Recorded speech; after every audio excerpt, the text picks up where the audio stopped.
Шуга се шири во Велешката касарна. Двајца новопримени професионални војници завршија во изолација, откако им беше диагностицирана заразната кожна болест скабиес. Неофицијално кожната болест кај едниот војник е диагностицирана во четвртокот, а кај другиот вчера. Но будно се следи дали некој друг е заразен. Секој што ќе пројави симптоми ќе биде испитан од службите во војно-медицинскиот центар. Од армијата за Сител ги потврдуваат случаите, тврдат дека се преземени сите мерки за спречување на заразата.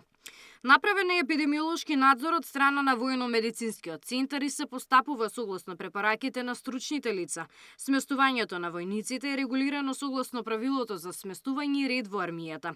Пред почетокот на обуката се обезбедени соодветни услови за сместување, престои работа во согласност со армиските стандарди.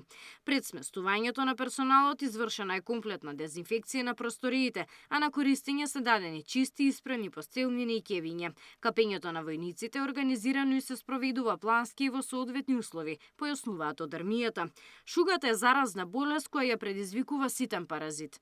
Предизвикува силно чешење и се пренесува преку заедничка облека постелнини или пешкири. Се пренесува преку директен контакт, односно од заболено лице, и тоа посебно во услови каде што имаме густо населени заедници. Најчесто тоа се колективите, училиштата, градинките, старските домови, во овој случај како што е касарната, нели во Велес, односно се јавува како онаму каде што имаме лоши хигиенски услови, односно при една ниска општа и колективна култура. Најчесто инкубационниот период ни е од прилика 2 до 6 недели, доколку организмот не бил во контакт со паразитот, или може да трае тоа пократко, од прилика и до 1 месец. Во изолација треба да одат не само оние кај кои е потврдена болеста, туку и сите со кои биле во контакт, без разлика дали пројавиле симптоми. Дали треба сите да одат во изолација со кои што овие две лица комуницирале практично во изминатиот период? Да, потребно е да се изолираат и лицата дури кои што немаат симптоми, затоа што инкубационниот период може да трае, како што реков, од 4 до 6 недели.